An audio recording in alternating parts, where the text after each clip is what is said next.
I'm going live, baby.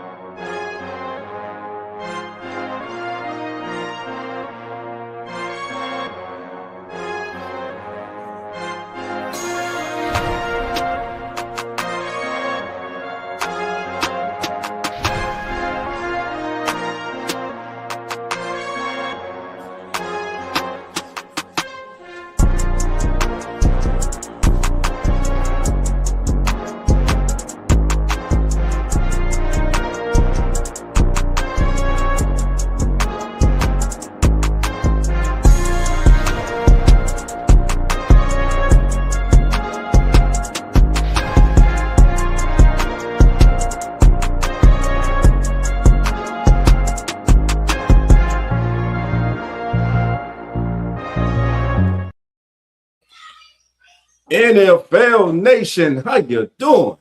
Come on in. Take a seat, sit back, relax, put your feet up, and let's talk NFL football week 17, baby. Welcome to As the NFL Turns. I'm Dolph Jackson. I'm Carlos Clayton from Educated Sports Talk. All right, baby. We are in the building today. Hey, Jeremy will be joining us today. The one and only Coach Rock will be joining us. And y'all know when Coach come in here, baby. Just hold on, baby. Cowboy being here, host of the Atlanta Falcons fan, Demi, baby. The entire Come On In Sports Network family is in the building. Our brother Nonfiction, he's in the chat, baby. He'll be in the chat chatting it up with you all day, man. First of all, Carlos, man, how was your Christmas, man? Hey man, Merry Christmas and Happy New Year to everybody. It was wonderful, man. As you get older, you realize Christmas ain't really for me. It's for the Right. kiddos, you know what I'm saying? But seeing how happy they were, man, made me happy. That's all that matters, man.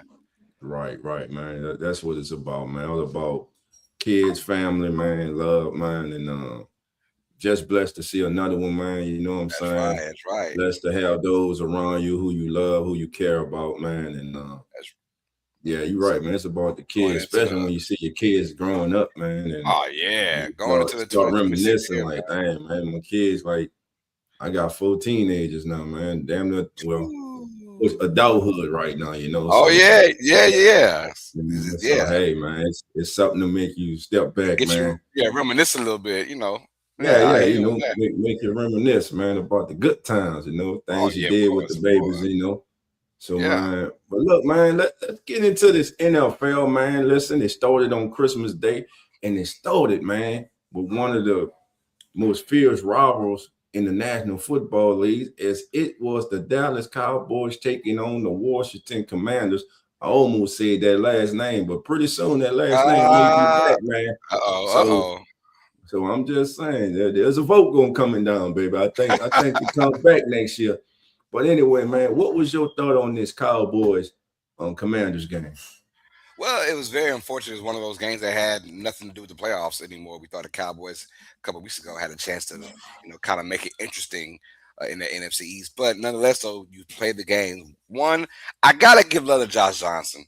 I Yeah. gotta give love to the man. He's on this 2017. I'm lying, but but he went out there, man, and he had a full week of preparation, and it Very showed good. to a certain extent to where he's a third string quarterback, but he's been there, he's done that, and I don't know. It's I want to give love to these old quarterbacks, man, the Phillip Rivers of and the Josh Johnsons in the world coming in here on like short notices, and they're really like letting you know back in the mid 2000s we had gods playing quarterback, if you know what I mean.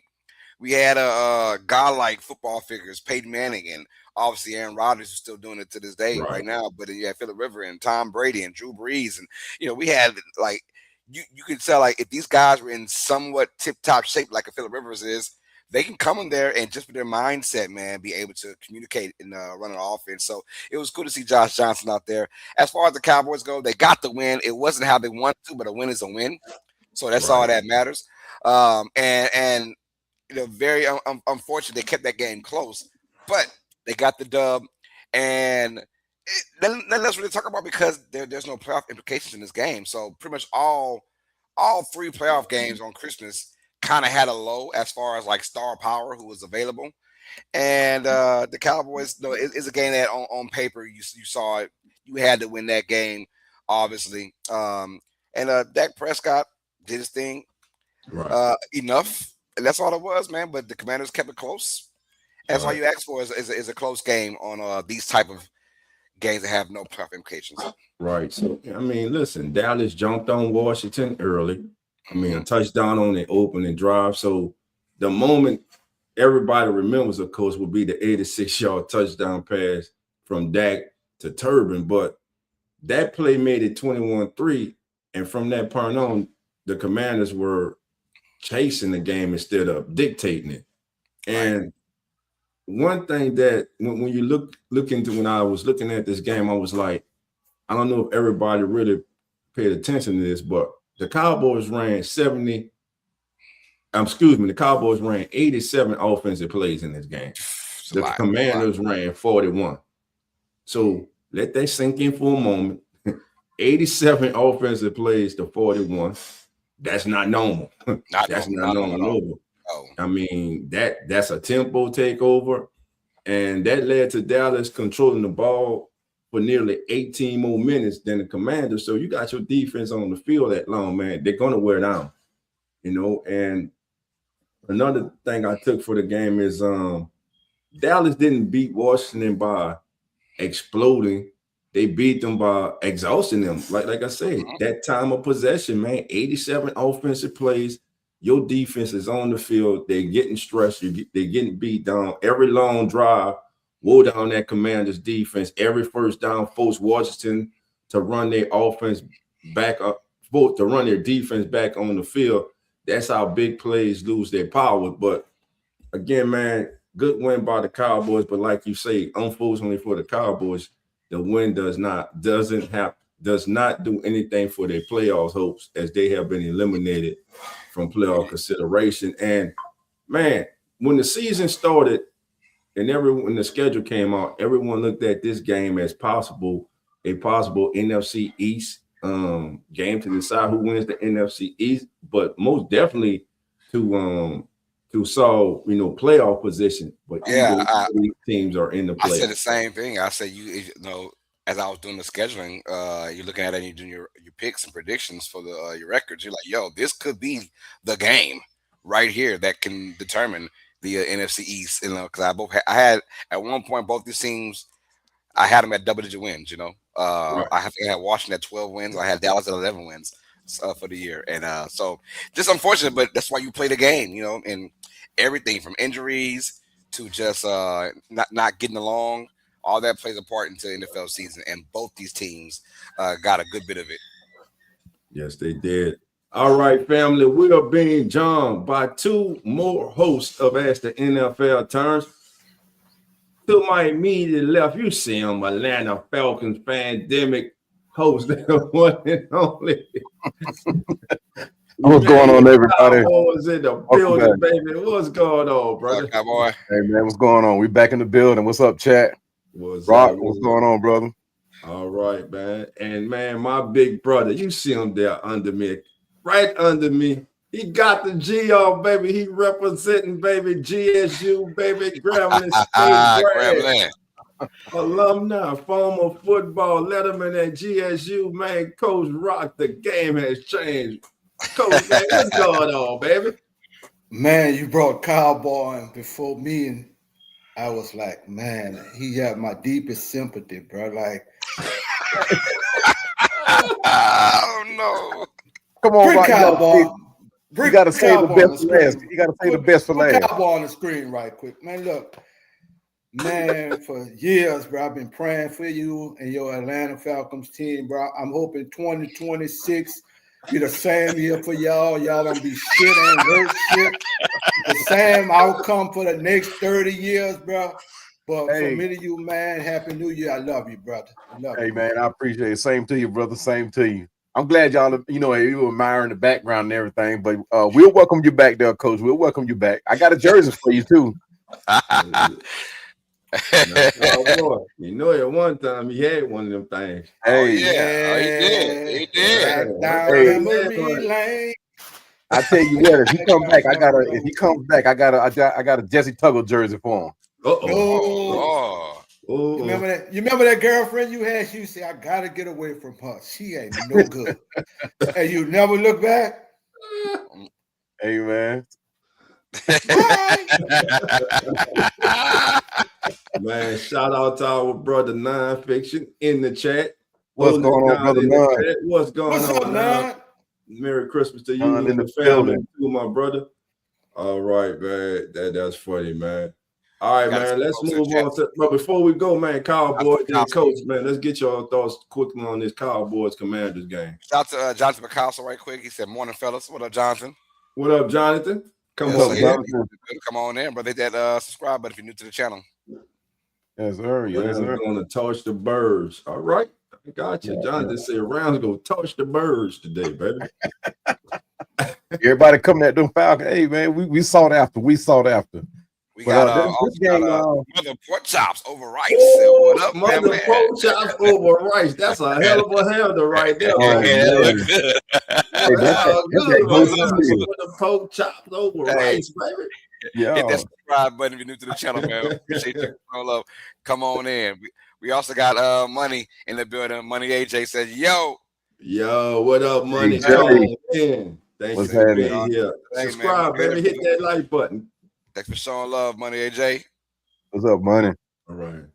Yeah, that is that's a hell of a name. I love that, man. Mother pork chops over rice, baby. You should put that gravy in, sputter pork chops and gravy over rice, baby. You hit it like that, baby. But hey, man, action, man. That's that go-to meal. Appreciate it, Money. We appreciate you, man. Money, I already did, my brother. Much love to you, man. All right, man. Listen, everybody in the chat, you a part of this, man. You know what I'm saying? When we picking these games, we want your pick in the chat too. Not just what we going with this. This is about us, bro. We family over here, man. That's how we rock, man. So, again, Cowboy, your thoughts on this Cowboys Commanders game, and we get Coach, and then we'll move on to the next game. All right. Well, this game went about like I thought it would. Very close game. Didn't expect to see 87 something plays for the Cowboys though. That's beyond crazy. But if that's what it takes to win, man, I mean, you have to do that. But I didn't expect the Cowboys to actually win. But I think I picked Washington win last week, I believe. But like I said, it went by like I thought it would. It was a close game.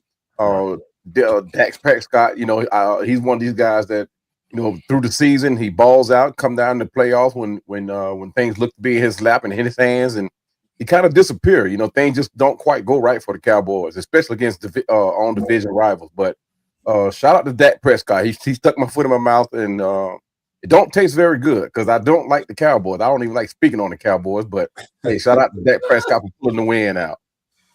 Got you.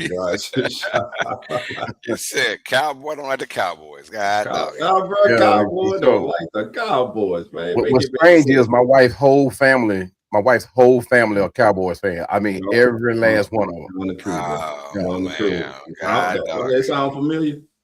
Yeah, it do. It's like your feet. Coach, what thoughts on the Commanders and Cowboys? No, this gonna be short. It really is, bro. I mean, the Commanders, we had high expectations for them, but they've been injured all year, man. And I mean, the Cowboys pretty much played a wounded duck team. And I mean, they just did what they were supposed to do. Very disappointed in the Commanders this year. I really thought they were going to be one of the teams that really pressing NFC, but they had a lot of injuries and things just didn't fall that way. Last year looked like they on a good dose of Viagra, and this year it looked like they can't get hard. So I don't know, bro. It's been a rough year for them, bro. But the Cowboys did what they were supposed to do, bro. When you got a wounded duck team, you take care of business, bro. You finish them off. So it's not much on out. All right, let's move on to the next one. Now, can I talk about this one first, bro? Let's go. Man, at the beginning of the season, Coach, me and Coach were talking, and I said, Coach, I see everybody picking the Lions to once again be one of the top teams in the NFC. But Coach, I told Coach, I was like, Coach, he lost their offensive coordinator and their defensive coordinator. You not gonna tell me that's not gonna make a significant difference for that team. Coaching matters. And you saw that this year with the Detroit Lions. Coaching matters. They were not the same. Were they explosive offensively? Yes. Were they as explosive as they were when Ben Johnson was there? No. Was the defense better this year than it was with Aaron Glenn? No. You had Dan Campbell take over the play calling duties during the season. And when he did that, that was desperation. But this also goes to tell you and show you that when you have a team whose window of opportunity is open, you have to take advantage of it. It all goes back to that NFC Championship game. That call, I don't care what they say, that call by Dan Campbell is the reason that this team is in the position that they are in today. That call and the loss of their top two coordinators, and don't look now, but we go get to it. There's a new sheriff in the NFC North, baby. But that was my thoughts, gentlemen. Yeah. Mr. Charlie. Mr. Charlie is just the man. I want to the best he can. Don't blame Mr. Charlie, man. I want to talk about the dang Vikings for a minute, man. The last month of the season, Brian Flores has got that team humming on defense, man. I mean, and it hasn't been talked about enough because their offense has been so porous because of the quarterback situation. But man, that defense, if Brian Flores doesn't get some kind of shot, if not this year, hopefully next year, of being a head coach somewhere, this man has got that defense humming. I mean, they made the Cowboys and the Lions in back-to-back weeks in about a 4 or 5 game slate look like they had no clue what they were doing on offense at all. And that's only Brian Flores for you, man. I mean, I felt like they dictated the whole entire game, and you don't see that from defenses a lot, especially in a must-win game for the Lions. It was literally must-win, win and you stay in for another week. But man, it was almost like the Vikings defense knew what play was coming from the Lions offense, and you don't see that too often. I gotta show love to Brian Flores and that defense, man. They came out there and played one hell of a game against a desperate team in the Lions. That it didn't work out for them, man. So Merry Christmas to the Vikings for sure. Yeah, man. Really so Cowboy. Thoughts on that, Cowboy? Yeah, man. I mean, the story of the game was the defense, like you said, Los. That I mean, you talk about 6 turnovers. Harrison Smith, the veteran, that veteran safety, he had a Christmas Day performance, one that you look for when you want to give up your Christmas to watch football. He gave a legendary performance. He had an interception, 3 pass breakups, 2 tackles for loss, a sack. I mean, talk about a turkey leg. I mean, turkey leg, he gets the Christmas present, he gets the whole Christmas tree, he gets Santa's old clothes. I mean, he gets everything. But the defense was the story of the day, man. I mean, you couldn't ask for more better. Like you said, shout out to that defense. Yeah, most definitely, man. I'm seeing Coach Rock got that drink in his hand. Hold on, Coach. It might be a little too early for all that now, Coach. Hold on, baby. It ain't too early. It ain't too early for Coach. Your quick thoughts. Hey. Shout out to you, Coach. Coach, Brian Flores, man. He's got a defense humming, man. You think he get a shot sometime this year or next year to be a head coach again? I really felt he should have got a shot last year. You can see the signature all over his hands, all over that defense. It's physical. It's very disciplined defense. And, I don't know. I don't want to use the color or the race in this thing, but the brother made a mistake, which was, to me, a learning curve from him in Miami. And I don't know if that's being held against him right now, but the guy should be a coach, man. And, sometimes, lessons in life teach you shit, bro. And I think it taught him how to be a better person, a better human being, a better coach. And I'm just hoping that the NFL, because of his skin color, and I hate to always go to that, but it doesn't be something that hinders him from getting another opportunity. Because if anybody deserves a shot, he is the man that deserves a shot, bro. And I'm just hoping he gets another opportunity. Whoever hires him gonna get one hell of a coach, and you're gonna get a physical, disciplined, hard-nosed team that's gonna play Sunday after Sunday after Sunday. So I'm hoping this brother gets another opportunity, man. Yeah, it's funny we mentioned his name. It's not real funny, but it's not strange that we're mentioning his name as a head coach, because his name right now is being shouted from the rafters of the Mercedes-Benz Stadium. I mean, his name is being called out. We want him. But where we are with Raheem Morris, we know we're not going to get rid of him unless something strange happens, because we've hired a new consulting firm to come in. I don't know why, but Arthur Flank is probably washing his hands of it. But his name is being shouted out. Everybody's calling for Brian Flores. So, but hopefully it turns out that we do bring this man in as a head coach. I mean, like Coach said, he should have long been gotten his another shot at being a head coach. Yeah, and before we move on, man, first of all, the offense for the Vikings was nothing to write home about. Let me just say that first of all. All right, don't sit up here and act like Skull Nation. Don't sit up here and act like the offense was off the chain, because it wasn't. It was ugly, horrendous. It was horrendous.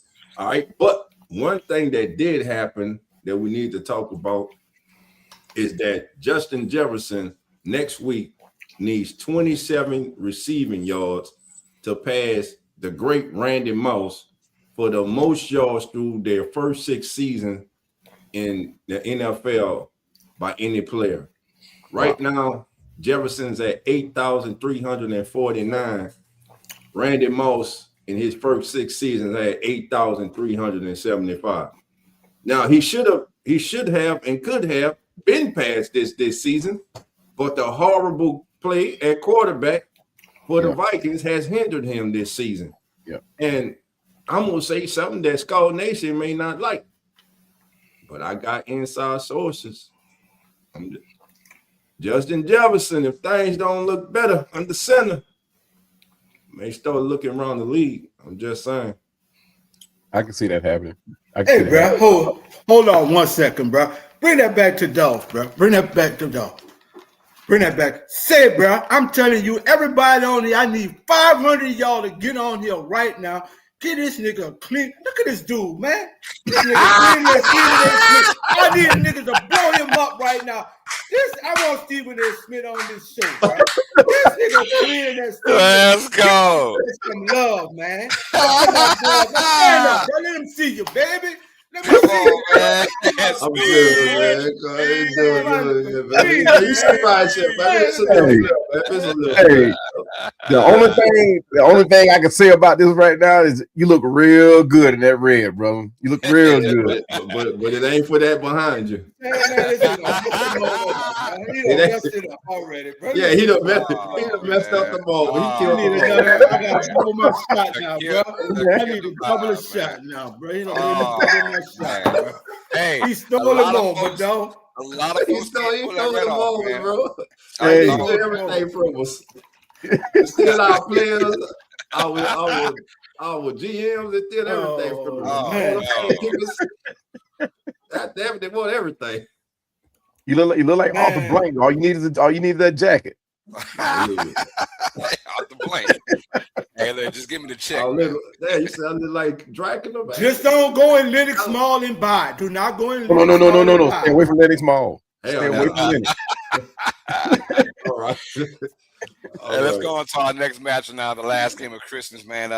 Obviously the Chiefs without Pat Mahomes, and man, could this have been the last home game for Travis Kelce as they fall to the Broncos 20-13. It was almost like what I expect from the Broncos all season is, hey, we play down the competition, but we still find a way to win the game. And Bo Nix, Mr. Fourth Quarter again, came through for the Broncos. They get a 20-13 victory, and the Broncos now trying to solidify themselves as the number 1 team in the AFC.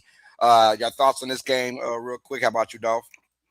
Well, first of all, the Broncos didn't beat the Chiefs with flash, and they didn't beat them with a lot of highlight, big time plays, man. They beat them with control. And if you watch the scoreboard, you know what I'm saying? If you watch the scoreboard, you missed the entire story. First, let me tell you exactly why Denver won this game. Volume, patience, and leverage. Denver ran 71 offensive plays. Man, don't this sound familiar? Kansas City ran 42. That's not a stat. That's domination. So you have to offensively, you have to give your defense some form of rest, man. You cannot allow your defense to be on the field basically for 3.5 quarters. Yeah. And without they go well down, man. They go well down. You cannot win football games when the other team controls the ball, controls the tempo, and controls your oxygen.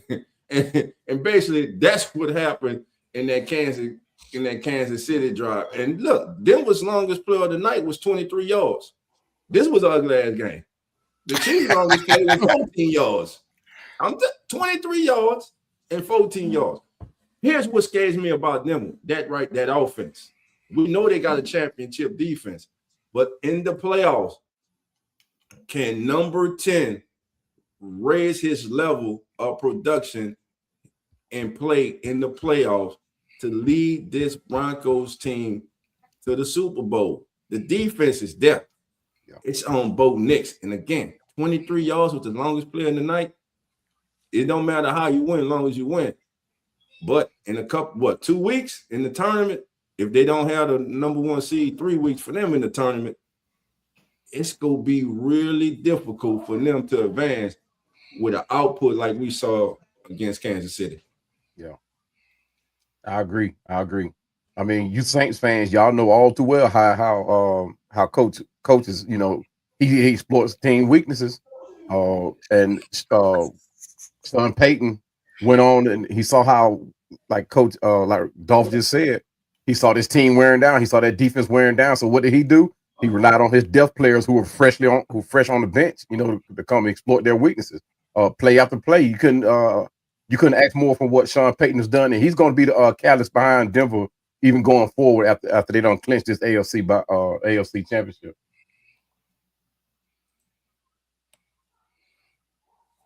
I think obviously from a Denver standpoint, a win's a win, and you take it how you want to. But I agree with Dolph. I mean, we're going to see how the playoffs come in but one thing I will say about Denver is they although they play down the competition, they also play up the competition as well. So I think they'll be ready. Mile High Stadium, if they can go ahead and finish these last 2 games off of the season and get that number 1 seed, they'll be a tough cookie to play against anybody, man. When you go down to Mile High Stadium in January, that's gonna be a tough place to play at. So, I know one thing about them is they've done it all. They've seen it all. They've been down by 17 late in games and come back and won. We've seen it all now. So as long as they always had that belief system to keep grinding, this Broncos team, regardless, will be scary. As long as you bring that defense into the picture, Bo Nix's clutchness in the second half for some reason always comes through. We'll see what happens with Denver in playoff time. But they got to win these 2 games right here to go ahead. Win this last game, to go ahead and be crowned AFC number 1 seed. Right. Coach, your Chiefs, Coach. What's up with them, man? Let me say this, bro. Travis Kelce, thank you, bro. If this was the last go around, thank you. The other thing I want to say is what? 5 trips to the Super Bowl. What's the last 7-8 years? 3 wins, 2 losses. All good things come to an end for a short time. So we're gonna get a high draft pick. We're gonna retool this thing, and the Kansas City Chiefs will be back, bro, stronger than ever within 3 years, bro. So kudos to Travis. If that was it, bro, and this the last go round, thank you. But all I said, we will be back, baby. We will be back, baby. Right off the screen, man. Right off the screen, man. The kingdom has fallen. It's over. Damn it, it fell. 3 and out. Let's get them.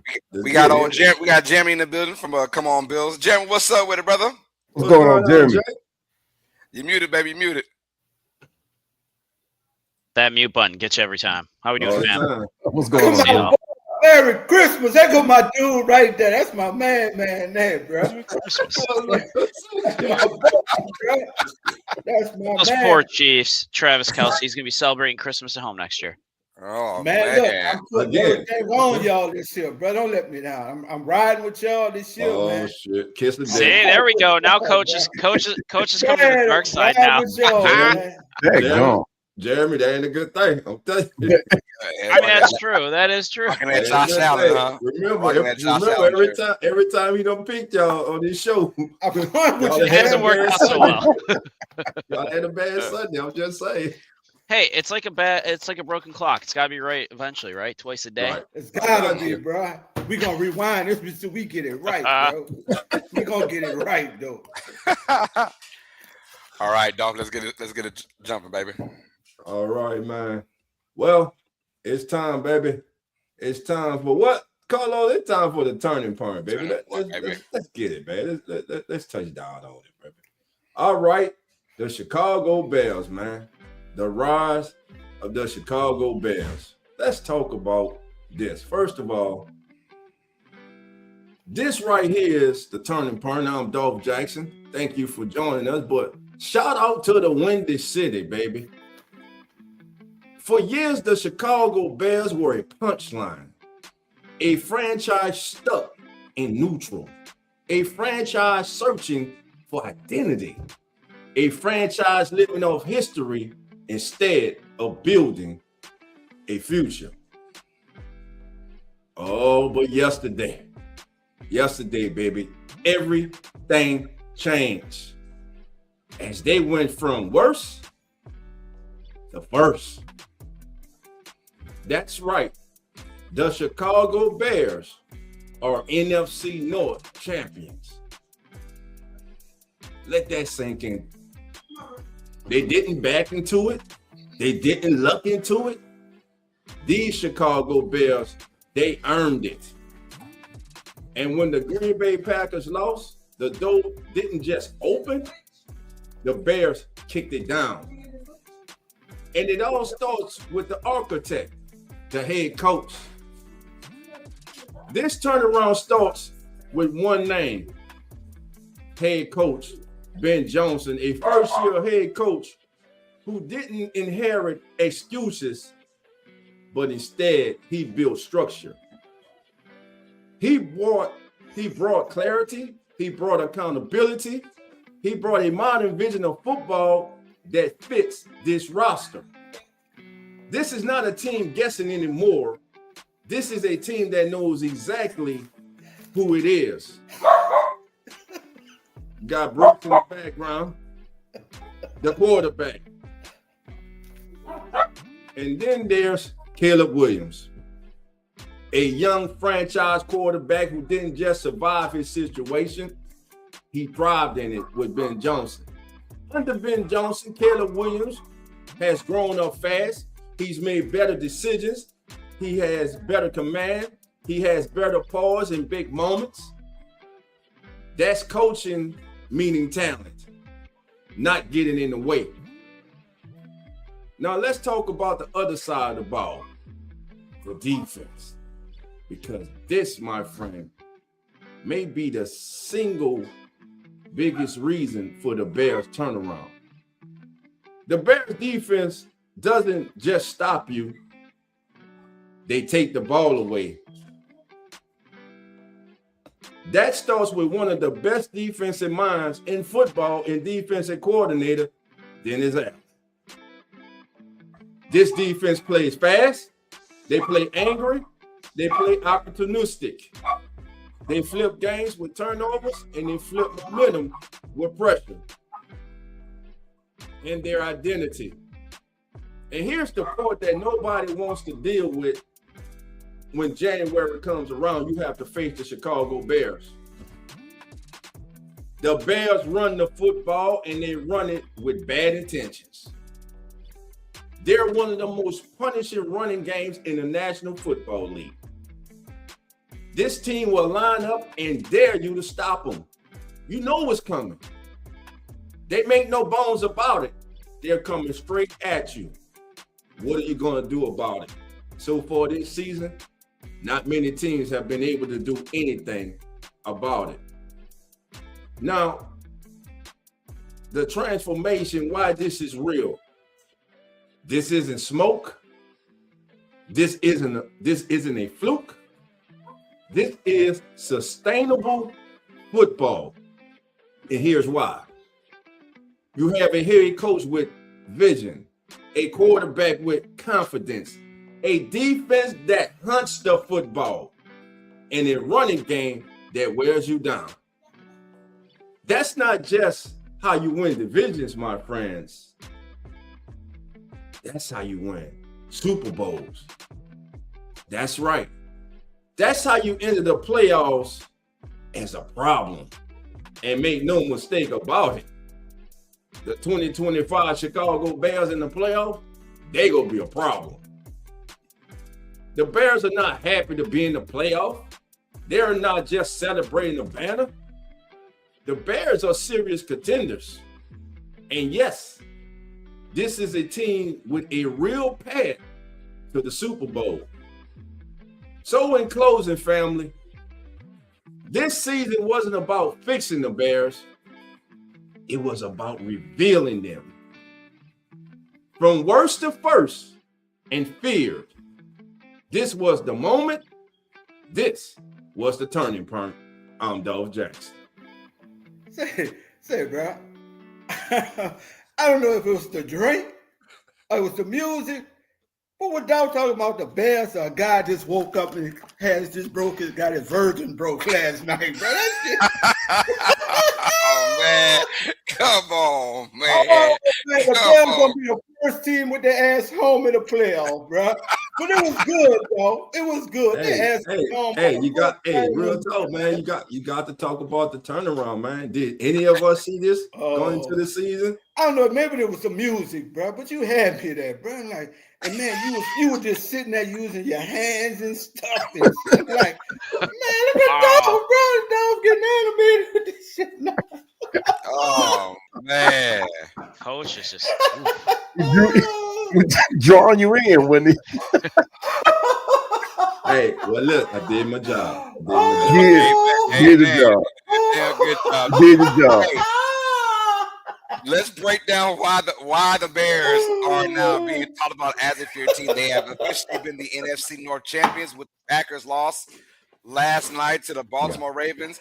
Mr. Derrick Henry, 216 yards rushing, 4 tutties in that thing. If you have me in your fantasy like I do for your championship, you won, baby. You won. Let's break it down. No Lamar Jackson, no problem for the Ravens as they dismantle the Packers 41-24. Snoop was in the building, not Snoop Dogg. Not Snoop Dogg at all, man. Their quarterback, man, showed some grit and some grind as well. They did a good job in this game. Start with you, Jeremy. How'd you feel about the Ravens mollywopping the Packers? I mean, it was one of those, you got 2 backup quarterbacks playing. You knew Henry was going to get the ball. The question is, when he gets the ball, can you stop the man, right? And the Packers could not stop him for anything last night. And credit to Malik Willis. I love Malik Willis. He tried to keep that game close. He tried to keep that team on his back. But Derrick Henry, when that man is on, there's not a bigger, stronger, more productive running back in the game. And you knew he was going to get the ball and just had to try to stuff the box and stop him. But man, he's the king for a reason. Cowboy, your thoughts on the Ravens and the Packers matchup? I'm with Jeremy there. I mean, once Henry gets started, man, there's no stopping him. And he was due for a game. You talking about one of the most prolific backs in the game. I mean, without Lamar, he had to step up. And he's one of those backs that he goes missing for a couple of games. Next thing you know, he becomes a MVP lookalike candidate. But you talking about he wore down that Packer front, 95 rushing yards, physical 4-yard touchdown, in a pivotal fourth down touchdown in the third quarter. And it was due to happen, man. He was down. It was bound for one of those games, and that was it against a very good defense. Hey, Coach, I don't want to be that guy, Coach, but we got to talk about. It's not a coincidence. Lamar Jackson's out for this game. and all of a sudden the Ravens kind of want to quote unquote prove they can run the football with Derrick Henry. My man ran it 33 or 35 times, something like that. It's got to be a season high, obviously. What's your thought? Is this a Lamar Jackson issue or is it a John Harbaugh issue? What's going on? Let me thank all of y'all, bro, for giving Coach a good laugh this morning, bro. Man, y'all sitting here talking about Baltimore like they really gonna do something, bro. This team been pretending to be a football team for about 8 years, bro.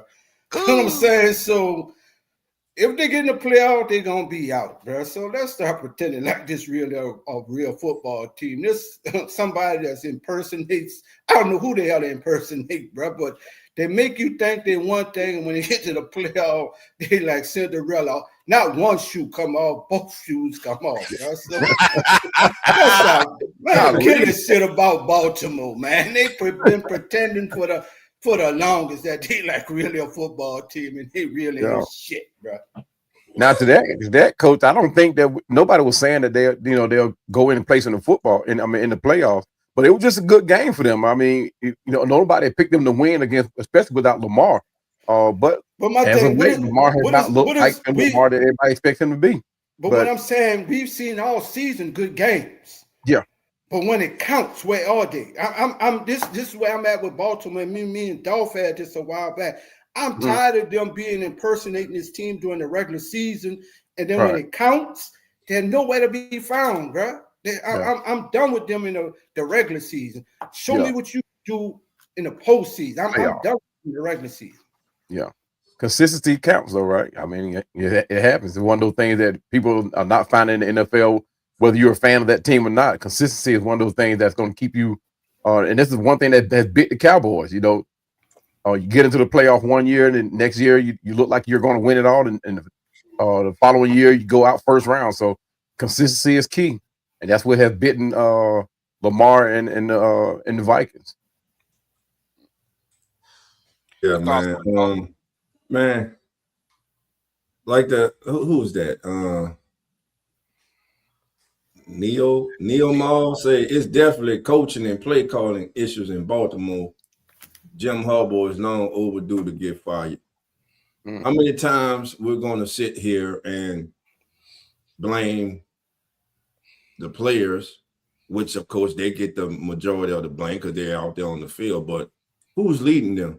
Who forgets to run the ball in the playoffs? Who forgets he has Derrick Henry on his team in the playoffs? Jim Harbaugh.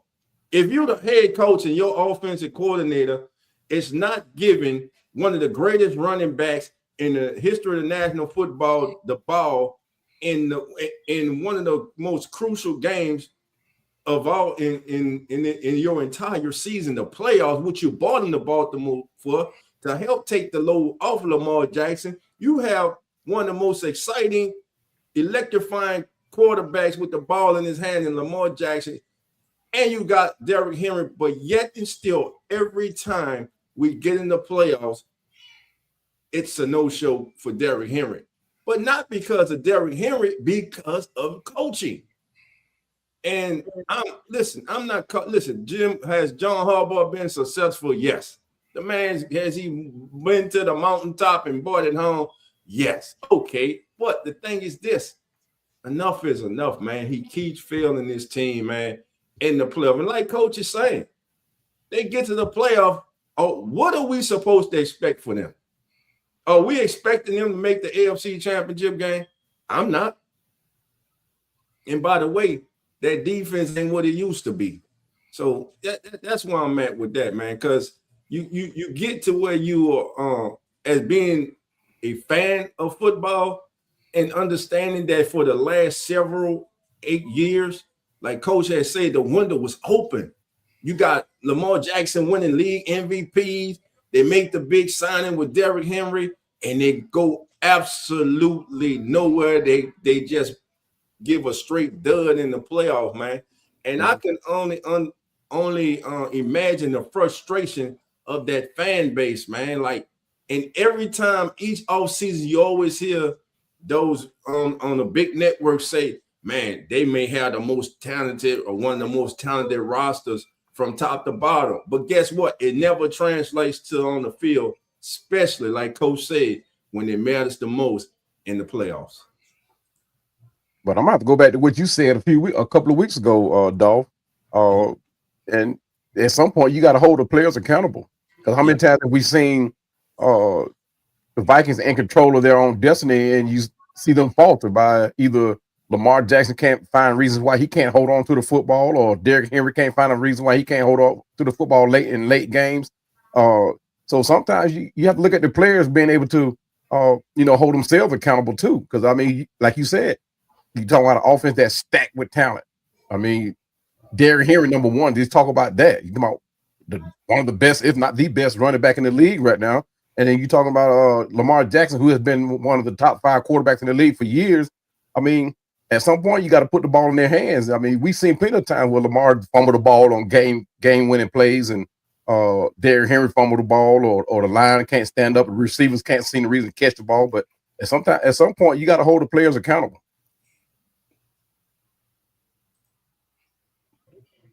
I hear that most definitely. That's right. And our last game on Saturday, we talk about Texans and Chargers.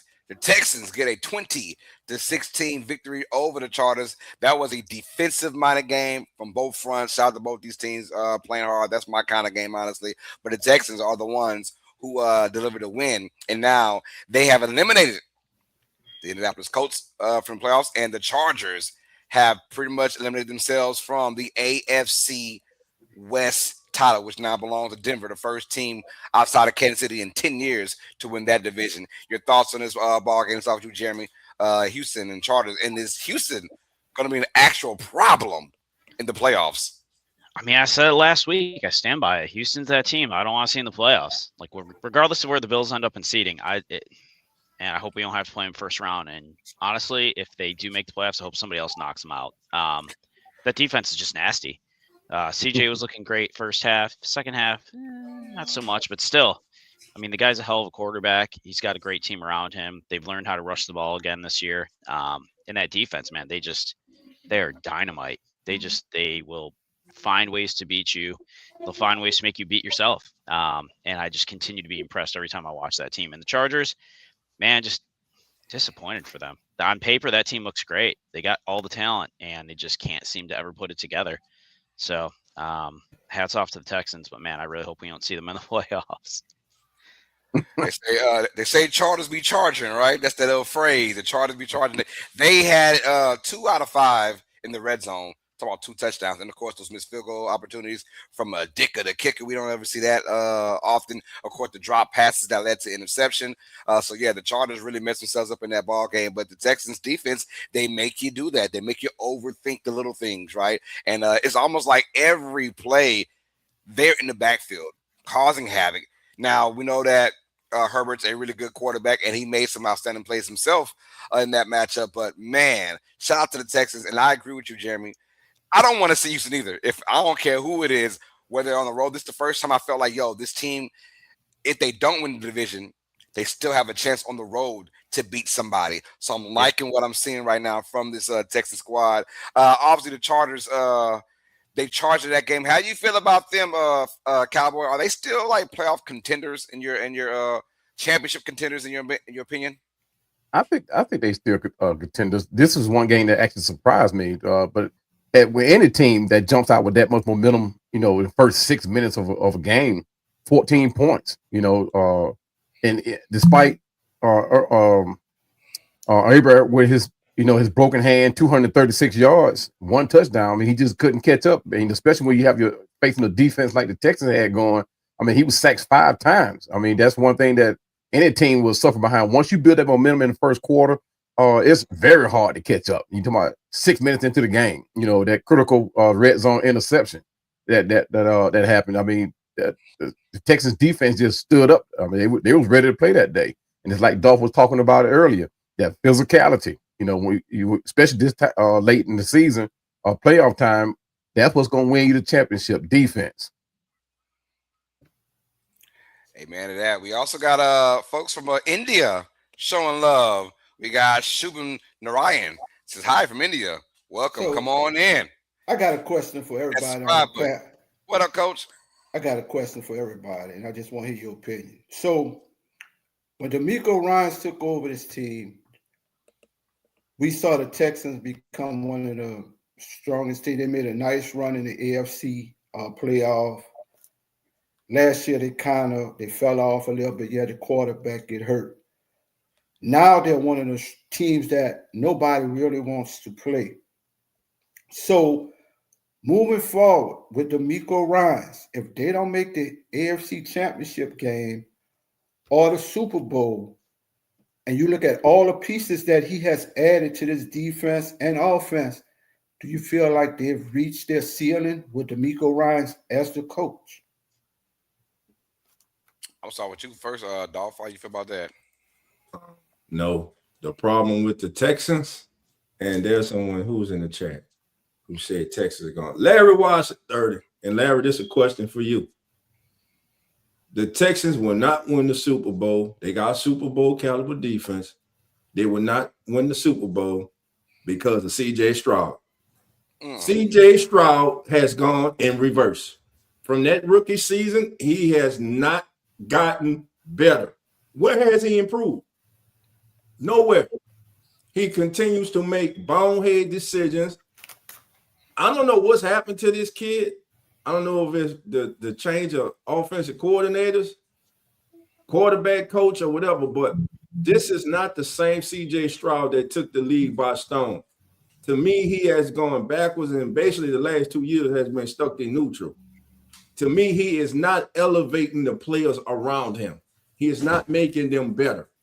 And I believe in the playoffs, just like I believe with the Broncos and Bo Nix, it's going to come down to those two quarterbacks because both of them have at their disposal two Super Bowl caliber defenses. But it comes down to these young quarterbacks. Will they be able to make the necessary plays and avoid making the big crucial mistakes that can cost them the game? But to answer your question, Coach, I think DeMeco Ryan comes back. I think they got to get C.J. Stroud gone. Okay. Jeremy. I mean, I'll say this. I don't think DeMeco Ryans has hit the ceiling yet. I think they're on their way. I think there's still potential on this team. I think it's been a weird year for the Texans, but I look at the way they're playing now. And I agree with Dolph 100%. You saw two very different C.J. Strouds in that game, first half and the second half, right? And I do agree he is, I don't know if I'd say he's regressed. I'd say he hasn't taken that step forward for sure. And by now you should start to see that. But he's got the pieces around him. I think you add another offensive player or two, they can really take that next step. But as long as they've got Stingley Jr., they've got Anderson, that team has tons of potential. And I think Ryan still has a very much Super Bowl contender. I don't think it's this year, but next year I could see that team if they add another piece or two and CJ Stroud plays like he should be going into year 4 at that point. That's a really dangerous team. But I think a lot of that's going to rely on CJ and kind of what he does. Do you get the first half CJ or do you get the second half CJ? Yeah. Okay. Now, I'm agreeing with Jeremy. I feel like they haven't reached their ceiling yet. I feel like this team's, I think Stroud, we talk about Stroud, and his inability to play the quarterback position at a high level to get them where they want to be. I'm saying this, he's got to play mistake-free football. Let your defense and that running game do the talking in the playoffs.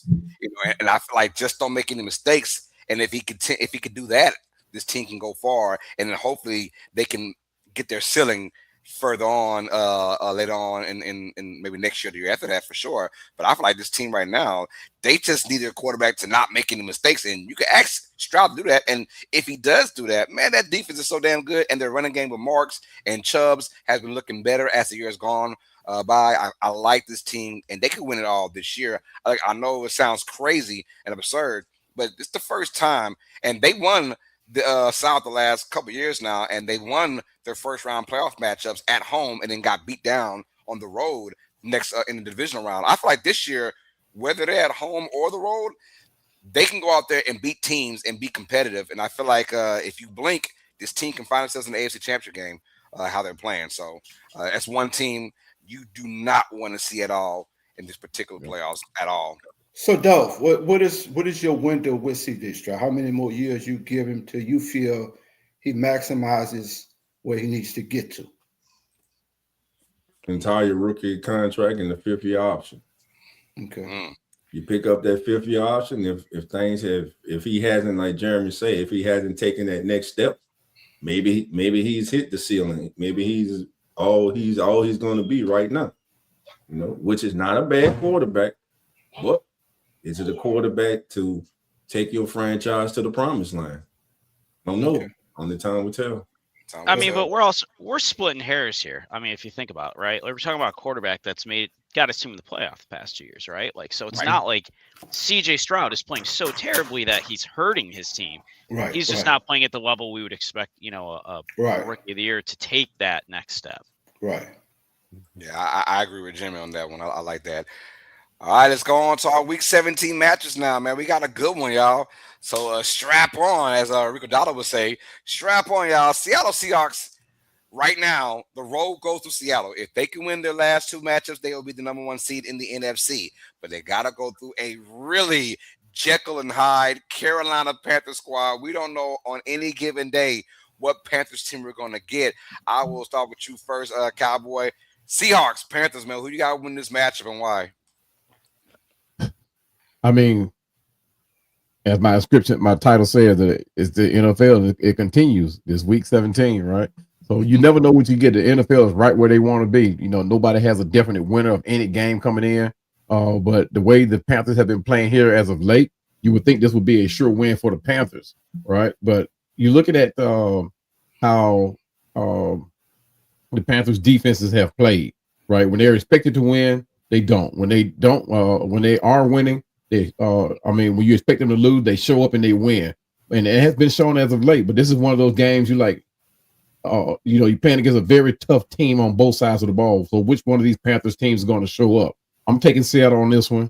I'm looking at a very close game, though. It's going to be a shootout. But I'm taking the Seahawks on this one. Hey, your opinion, Jeremy, who has to have the better game to win, Bryce Young or Sam Darnold? Sam Darnold. I feel like they're playing for more. I feel like Sam Darnold still has this inevitable monkey on his back of is he that quarterback that everyone thought he was going to be as a first-round pick? He showed in Minnesota how he could play. Obviously, the playoffs didn't quite go as planned.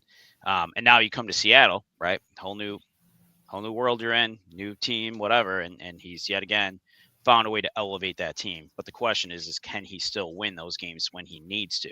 And that was the problem in the knock he had in the playoffs was, can he show up during those big games? And this is one of those, right? They got to win out at this point. I think it's going to be a shootout. I think Seattle wins this, but I think it's going to be a fun, exciting game to watch for a 1:00 game because Bryce Young's been playing very much like a much better quarterback we were hoping to see. In that inevitable, is he tall enough to play Kyler Murray, Bryce Young kind of comparison? But he's showing he can do it. It's not the height that matters. It's can you make the plays happen? And man, it's going to be a fun game. Coach, your thoughts on this game, man? And does Sam Darnold have man? Dolph, you remember in the backyard they used to have dice games, bro? Shoot dice. And this is what this remind me of with Carolina, bro. They used to have this old man, and he used to come about $20, bro. Nobody gave him a chance. And that old man used to beat all them dudes and walk away with all the money in the dice game. And that's just how I feel like about Carolina, man. When you look at them, nobody gives them a shot. It's like they're playing with house money, bro. And they just scrappy, and they just play, and they just find a way to win. They're just playing with house money, bro. And it's just a scrappy team, bro. They just scrappy. They just don't quit, And you look at it on paper, and it's easy to say Seattle, but I'm going with Carolina, bro. They're just playing with house money, bro. Now, I agree with you, Coach. I'm going with Carolina as well. My main thing is Sam Darnold. These are the games where we expect him to rise up to the competition and do something, and he always falls. I hope he proves me wrong, but I'm going with Carolina with that running game. Time possession will be crucial, and I think they find a way to win. Y'all, everyone's saying shootout. I'm going with an ugly game. I'm going with Carolina win this one. I'm going to say 23-17 over Seattle. Your thoughts, Dolph? All right, so in this contest, we have 2 quarterbacks that thrive with the ball in their hand late in the game. Bryce Young leads the NFL with 10 game-winning drives in the full quarter overtime. since the start of the 2024 season. And Sam Darnold is tied for second with 9. Bryce Young has 12 career game winning drives, which are the most in the NFL since he entered the league in 2023. Only Justin Herbert with 13 has more by any player prior to his 25th birthday. But like Coach said, man, and it's just in Cowboys said, the Panthers, man, they play up to their competition. Think about it. They went into Lambeau Field and they beat the Packers, man. Mm-hmm. Then a few weeks later, they get another. Who they beat later? Was it the Eagles? Rams. The Rams. They beat the Rams. And I'm telling you, I could see that happening again today. Now, what's important today, too, is if they win today and the Bucs fall, which is a possibility, a strong possibility, Carolina may clinch a playoff spot today. Crazy work, huh? So, man, but in this contest today, you know what? Hey, I called him against Green Bay. I'm calling it today, baby. Seattle gave up 30-something points last week. Carolina at home, that running game. Again, we don't talk about their running game. They got a hell of a running game, too. Carolina at home. Carolina gets the upset over the Seahawks. Sorry, Megan. Oh, Megan. All right, let's go with now. Two teams that have no playoff aspirations at all in this game. Arizona Cardinals and the Bengals. We'll go quick with this one. Coach Rock, you winner, Cardinals or the Bengals? Coach E, I didn't even know, man. It ain't going good. That's good. we go skip you, Coach. Go ahead and get your grub on. Cowboy, man, awesome. I was working with a full plate over there. Chocolate cake over there. I see him. The only thing that matters in this game, man, is pride and draft positioning. Both are on the line. Cincinnati just looks to end this disappointing season on a high note.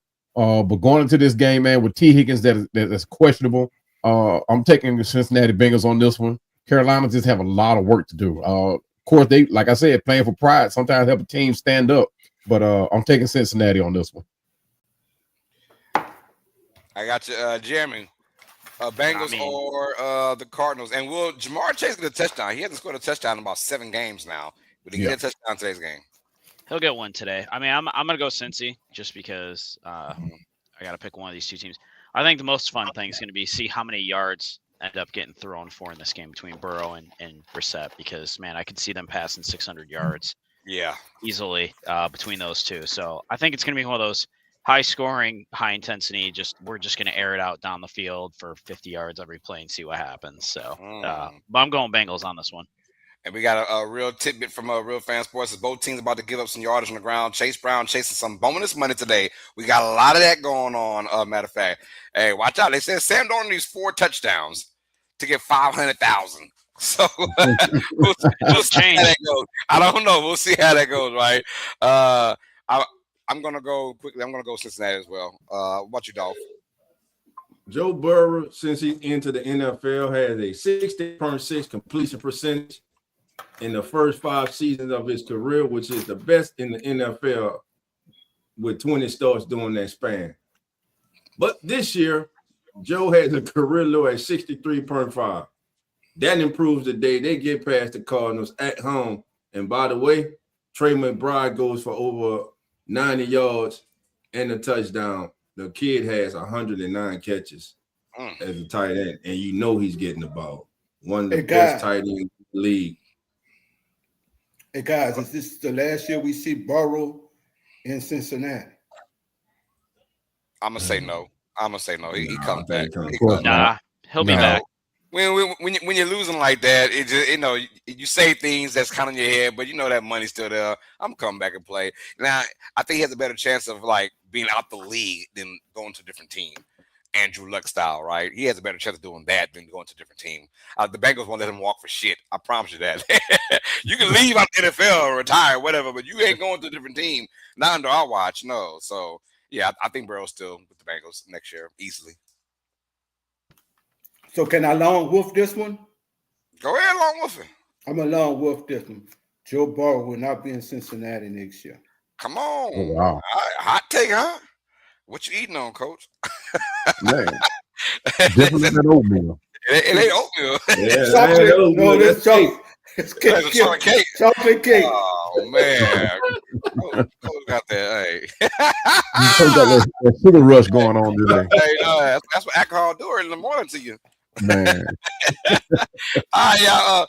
Well, look, we got another game. AFC North style, Pittsburgh. Yo, win and you are, I believe, AFC North champions. If you lose, you open the window for the Ravens to sneak in as AFC North champions. Pittsburgh's got to go to Cleveland where Myles Garrett is waiting on old man Rodgers, and they got to do without DK Metcalf. Mr. I got to hit somebody.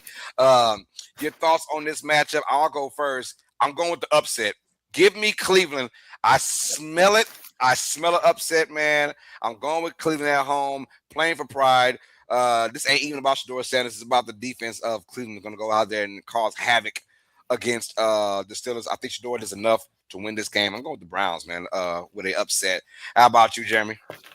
I mean, I like the Browns in this one. No DK Metcalf. Myles Garrett's going to break his record today. I was impressed how they played the Bills last week.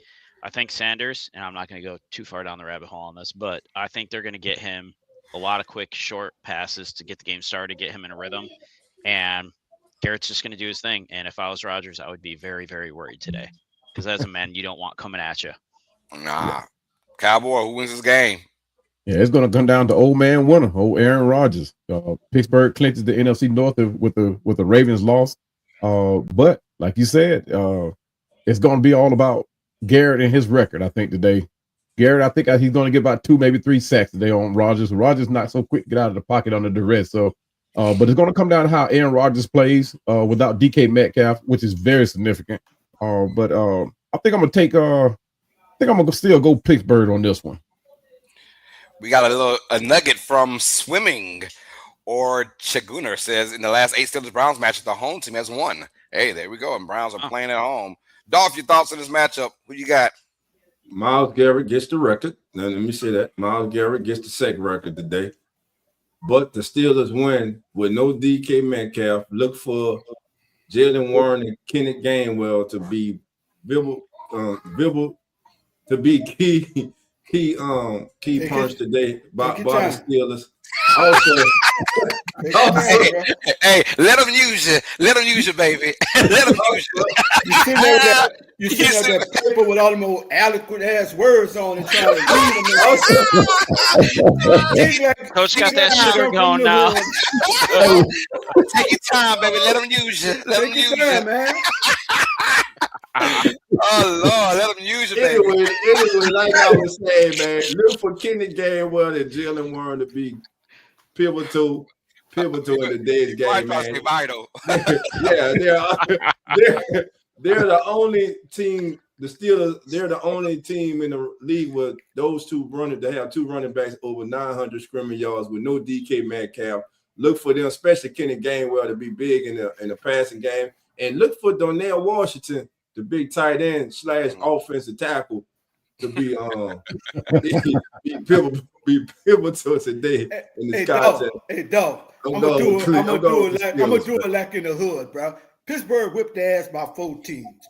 Take the AI and all that words you got in front of you. Pittsburgh whipped their ass by 4 teams.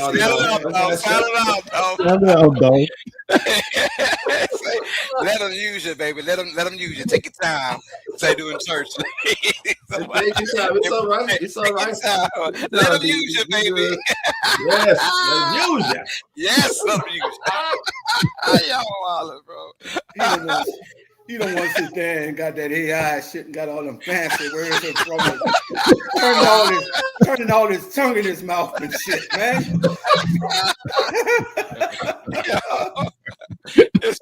It's gonna be an interesting match. I'm off the drama. I like the drama, man. If Cleveland can win this one, we got drama in Week 18, which we all want to see from the NFL season.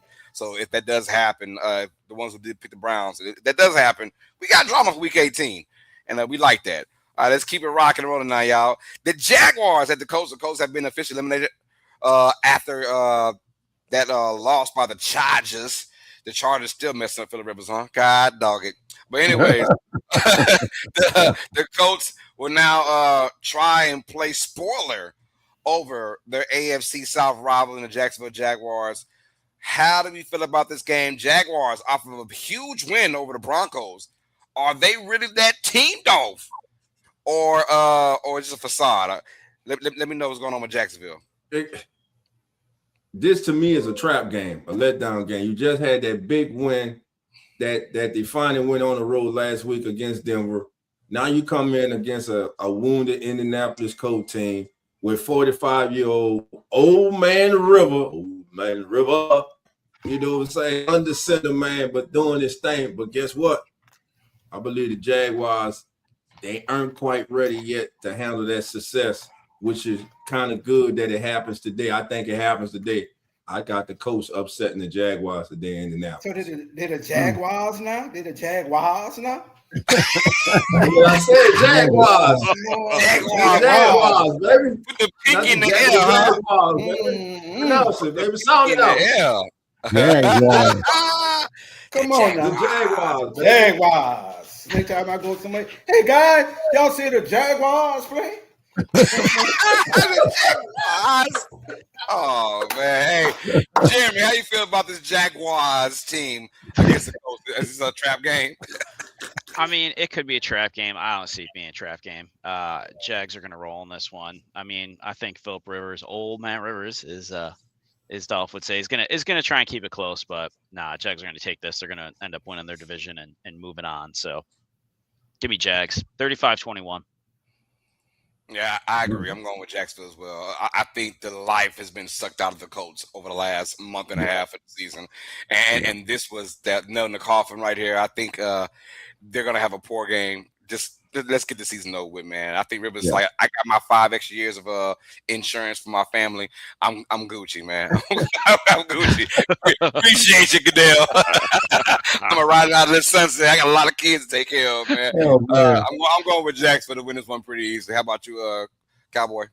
Yeah, I'm the same. I'm going with the Jags on this one. I think old man said it best. He said, "I'm not here to win games. I'm just here to maintain." So with the injury riddled Indiana, Sauce Gardner's out, the Buckner is out. I don't see how the Colts can come in and do anything defensively. It's Jaguars for me. So yeah. Now that Jaguars team does The they look Jaguars. good. The Jaguars, it's pronounced Jaguars. That's a lot going on.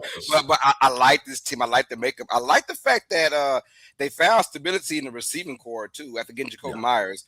Obviously, they paid the man to good service, man. I'll just get on that. Washington's been phenomenal as well. They found some stability with this team. And of course, now ETN is being that guy. We call him down south of Louisiana, Achan.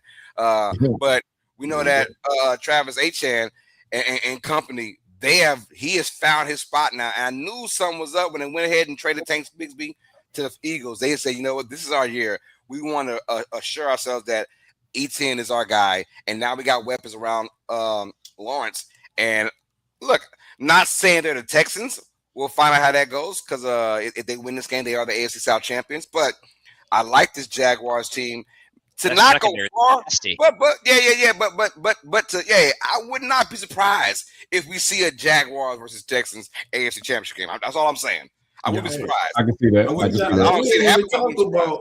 We didn't even talk about Brian Thomas. No, exactly. He's had a bad year, a down year so far, and they have been just clicking on all cylinders over the last 6 or 7 weeks of the season. And it's all started from that trade deadline when they got Jacoby Myers. Man, they haven't looked back since. Yeah, I mean, they put up 25 plus points, 8 straight games now. Question for all you and everybody in the chat. Does this performance this year by the Jacksonville Jaguars, does this solidify Trevor Lawrence as officially arriving? Now, they've been to playoffs before, but the kind of season that they are having this year and that win they had last week in Denver, was that the moment that the Trevor Lawrence that everyone has been waiting for arrived? No. Okay. I like Lawrence. I always like Lawrence. I just thought that it's Jacksonville, man. They'll find a way to mess you up, man. But I tell you, Lawrence won them quarterbacks. Go ahead and let him go if you want to, Jacksonville. He'll be picked up in 1 minute from somebody else. So so don't do that to yourself, man. Pay that man because franchise quarterbacks are a dime a dozen. You don't get them too often. You got a franchise quarterback right here. Build around him like you've done so far this year, and we'll see how that goes later on. Minnesota's probably kicking themselves for not doing that with Darnold.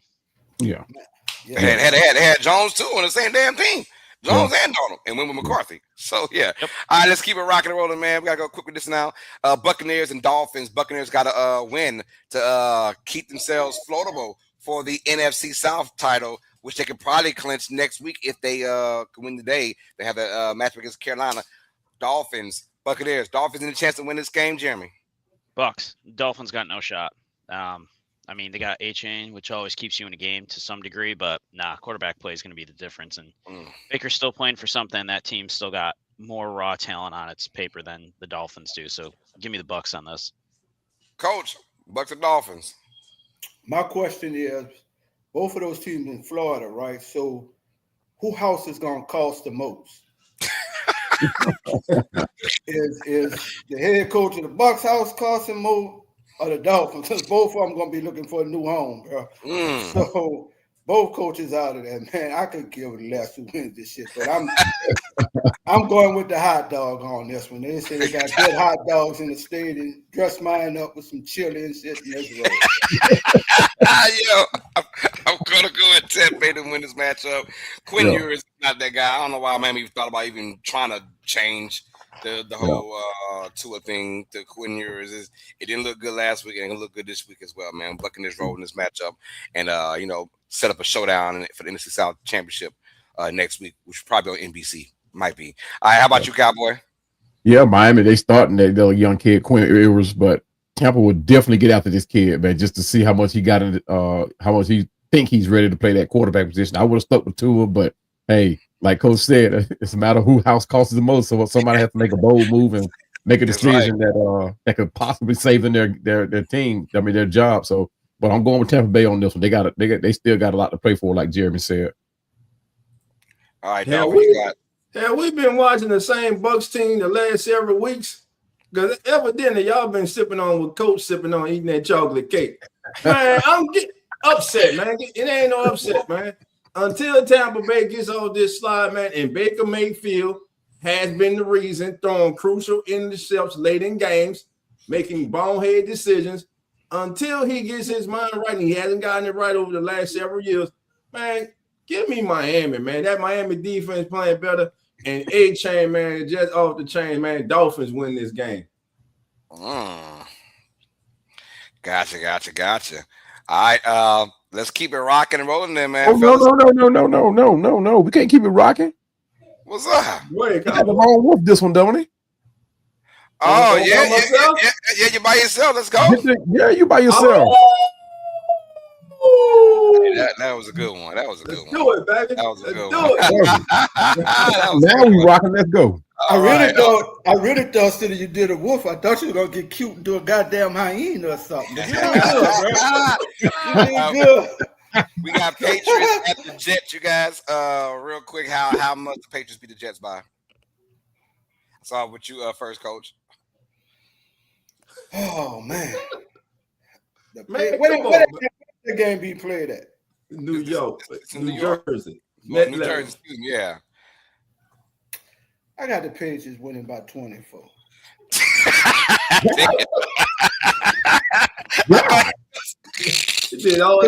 Right now, Aaron Glenn doesn't have a clue really what's going on with his team, bro. Hey, he did say they have a plan. He did say that. Well, I'm hoping this plan comes to fruition. Dolphin, I'm hoping this plan come in fruition. Look, I used a big word right there. I'm hoping in 2026 that his plan comes, because right now, he fired the DC and they got a lot going on there, man. And what's the running back up for free agent with the Jets? Breece Hall. he'll be in New Orleans next year. So I don't know, bro. Come on with it. Let's I go. don't know, bro. Yeah. I don't know. I like that. Home run hitter. I take Brees now. I'll take him all day. Jimmy, what's your score? Patriots and the Jets. What's your score? Man, I'm gonna go 35-14. I mean, you're right. Exactly. There's nothing going right for the Jets at this season. Yeah. I feel bad for Brees Hall. I hope he does get out of New York for his own sake. I like him as a player. I think he's incredibly talented on a just terrible team. There's so much work that needs to be done that I thought they were going to try to fix this year, and there's just way too many holes that they've got to fix. So I hope for his sake they get out of there. But yeah, this is going to be steamroll all over it. Yeah. Yeah, I got the Patriots winning by 3 tutties as well, 21. Give me 28-7, New England to win that matchup. All right, let's keep it rocking and rolling, y'all. Let's go with let's go with the game of the week. We're going game of the week now. Philadelphia Eagles taking on the Buffalo Bills. Both these teams are fighting for seeding. Eagles can go as high as, I believe, the 2 seed. Bills are still trying to find a way to win that NFC East, man. AFC East, excuse me. So let's keep it rocking. I'll start with Jeremy first, our fellow Bills. Bills Mafia. How do you see this game going out and who wins it, man? Bills win it. I think it's going to be a close one. They're playing for a lot still. They're playing at home. This is the last game at home. So it's going to be one of those, try to wrap up the stadium and the season on a higher note there as far as that goes. And honestly, for me, the thing with the Eagles is that there's still too many broken pieces. They just can't seem to figure themselves out week to week. And talent-wise, they got a ton of it. Jalen Hurts has looked better, but there's just so many question marks I still have of which Eagles team really exists. And Allen's Allen, right? Doesn't matter who's out there. Doesn't matter who he's playing with. He's going to take that team and put it on his back. So I would expect to see a big day out of Allen today. They're going to give Cook the ball. Cook's going to put up another probably 130, 140 yards of scrimmage, 2 touchdowns is what I'm going to go with. I mean, for the Eagles, I do believe Jalen Carter's back, so they have that, which is probably going to help some. And for us, the biggest thing we're going to have to do is make sure we can contain Jalen Hurts. Our rush defense is not good. So if he breaks out of the pocket and starts taking off, it's going to be tough for us. But I still see the Bills winning this in a tight game. Give me 23-20. Ooh, let's go, Coach. Right. We got this game. Man, I hate the Philadelphia Eagles with a passion. This is why I love Coach. Oh, I hate them, bro. After what they did us in the Super Bowl. I'm hoping they start fighting. What's the receiver name that always whining? AJ Brown. AJ Brown. I hope he catch no ball and he go to fighting on the side. I hope Jalen Hurts running, sliding or doing somebody bust his ass. I'm going with the Bills Mafia. This is my team in the AFC to go to the Super Bowl. I'm going with none other than the Buffalo Bills by 10 in this game. Let's go, Coach. Nice. Yo, your feelings, Cowboy? Yeah, man. I mean, this is a potential Super Bowl preview, right? Like Coach said. But the Eagles, they're looking to maintain their very slim lead in the NFC, while the Bills try to keep pace with the Patriots in the East. But one thing the Eagles are trying to do, they're trying to bring back Jalen Carter, which I don't think they should have done. 2 weeks ago, the man couldn't do a push-up, so I don't know how much help they think this man's going to be able to do. But the Bills, they must contain Hurts, who's going to look to scramble a little bit. The Eagles will target their the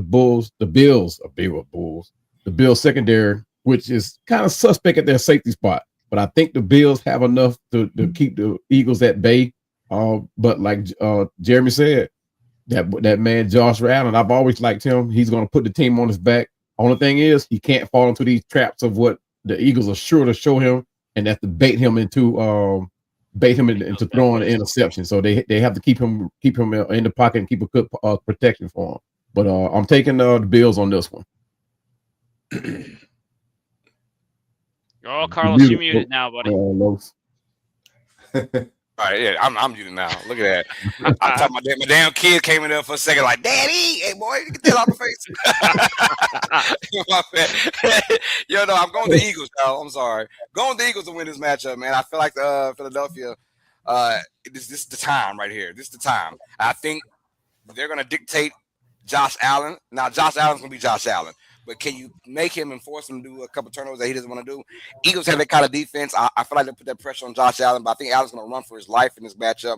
Look for Allen to use his legs a lot more in this game than usual. But give me Philadelphia to win this one. A very close matchup. I'm going Philadelphia 20, Buffalo 17. How about you, Dolph? Looking at this game, man, Buffalo at home. I'm going with the Bills, but Josh Allen has to avoid one player in particular right now for the Eagles, and that's young second-year cornerback Quinyon Mitchell. Since week 9, guys, this kid has 9 passes defense and has 8 completions allowed when he's targeted. That kid is straight balling, man. That boy So, got his stats and everything. Look at yeah, that boy there. you're gonna have to avoid that kid. And my thing is to Jeremy, and who's the go-to receiver for the Bills? Like when the chips are all pushed into the middle of the table, you need that big first down. You need that game-winning touchdown. Who's the go-to receiver? Is it Dalton Kincaid? Is it Coleman? Who is it? Man, it's Josh Allen. That's the go-to. Josh Allen. It is. We don't have it. That's the biggest problem we've had for years, is trying to figure out who that is. And then we keep bringing in people. We brought in Palmer. We brought in Curtis Samuel. Like, we keep trying to find these guys that are going to come in and be that saving grace instead of trying to figure out what it is. I mean, Keon Coleman inactive last week, right? Like, he's not done what we expect as a second round pick in his second year to do. I would say if you're like, you have to pick somebody, I'd probably say Kincaid. Kincaid's probably the most reliable outside of Shakir, but Shakir doesn't see as many red zone targets. And I think Kincaid's one of those guys that Allen just has a ton of trust in. And if he's on the field, he's going to look for him if he can get him. But outside of that, it's Allen. It's the Allen game is what it is. Yeah, Kincaid's that guy, man. Coleman's not happy right now, so he's not going to do a whole lot of going above and beyond that 110% that you want each and every player to put out. But no, but he needs to, because right now there's a lot of question marks with him in Buffalo, and a lot of people want him out of here. So he's got 2 weeks to really turn things around and kind of change that whole persona that's around him at this point. And I hope he does. I like the kid. I think he's got a ton of talent. I don't know what's broken and what's wrong with him that they have to fix. But he's got to get out of the doghouse and make them plays. All right. Carlos, let's go rapid fire, baby. Let's go. Hey, there's one game we didn't touch on because somebody asked about it, and for good reason. The Raiders and the Giants. Quick, everybody. Raiders against the Giants. Who wins? Give me the Raiders. The first pick in the draft. I'm going Raiders to win this game for some reason. The first pick in the draft. Monday night. Here we go. Well, let's talk Sunday. It's the more important game. Sunday. Bears and 49ers. That'll be the last one on the docket. Let's talk about that one, y'all. Bears and 49ers now, both these teams. People don't realize if the Niners win their last 2 games, they're the number 1 seed in the NFC. No one's talking about that potent offense right now that has been they haven't punted the football since November.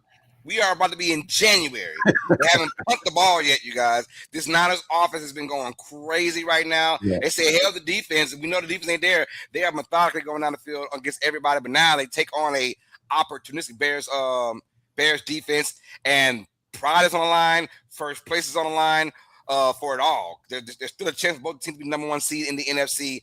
Who wins this matchup? Let's start with you first, Coach. Let's get you out the way, man. Man, look, I sit here and I listen to how Dolph laid that out so beautiful about the Chicago Bears, and the music was all sweet and shit, and how they turned it around this year, and how Dennis Allen was in New Orleans for 4 years and didn't do shit. Now he's a great defensive coordinator, and the Bears are this miraculous team. The 49ers whipped their ass today by 10. Ooh, how about you, Cowboy? Hey, man, it's going to be the battle of the dynamic duos, Caleb Williams and Luther Burden, and Brock Purdy and Christian McCaffrey. I'm going to have to take the latter of the two. Brock Purdy, Christian McCaffrey pulls out the win by 10. How about you, Jimmy? Niners by 7. It's going to be a good game. And I'm probably wrong because, man, them Bears, every time I think they're going to blow it, they can somehow pull this off. But Niners by 7. It's a long wolf fight. I'm with San Francisco as well, man. I picked them to win 24-21.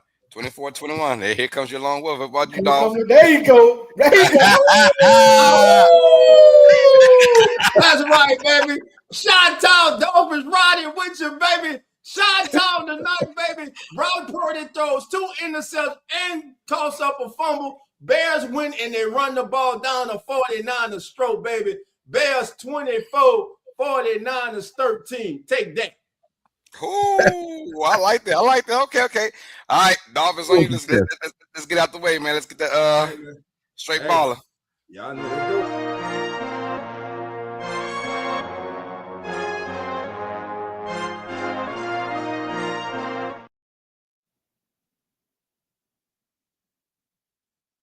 Cut it short. Carlo, give me the music. Damn it, I was muted again. That damn mute button. Hit the music, baby. Let's get it, baby, and turn it way up, baby. Because where we going, Carlo? Uh-oh, there we go. Oh, y'all, here we go. It's time for straight balling, baby. In this segment here, it's simple, baby. We scour around the NFL, and we look for that player who we believe is going to be straight balling out his mind today, baby.